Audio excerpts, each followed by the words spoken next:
guys, OTW tayo papunta ng Sampaloc, Quezon. Ito yung 2026 Fiesta mga bossing na yearly naman natin ginagawa. Ako nga pala mga bossing, sa mga hindi nakakaalam dyan, din ako lumaki sa Sampaloc, Quezon. Kaya yearly talaga is ginagawa ko ng tradition yung pag-uwi sa Sampaloc, Quezon.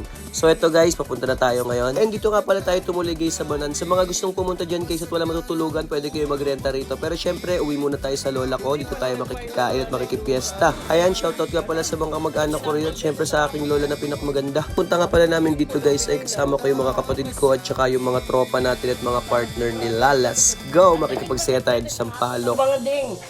Ito nga pa yung legendary kilulog ni nanay na talagang sobrang solid niya na lahat talaga nagugustuhan ng pagluluto niya. Pero parang simple lang naman pero sobrang sarap. Siyempre kain muna tayo tapos tagay ng konti tapos maya-maya ay pupunta tayo sa bayan para makipagsaya sa beer fest ng 24 ng gabi.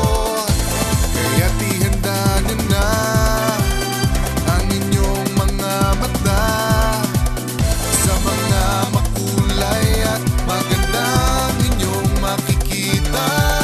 At oo nga pala guys, ito talaga yung mga pinupuntahan dito ng mga tao. Yung pahiyas mga bossing ng buli. Kasi Bulayan Festival nga siya, yung mga ginagawang sombrero na gamit-gamit ay buli na palapa ng yung puyo na pinatuyo tapos gagawing banig o kaya sombrero. Yung po ang buli. A shoutout nga pala dito sa ating tropa na si Jesus. Abebe kung tawagin. After nating maggala guys, syempre diretso tayo sa Ampi. Makikipag-share tayo doon. Yung beer fest at syempre nandun si Kian. Yung bokalista ng Kalyalili. Let's go!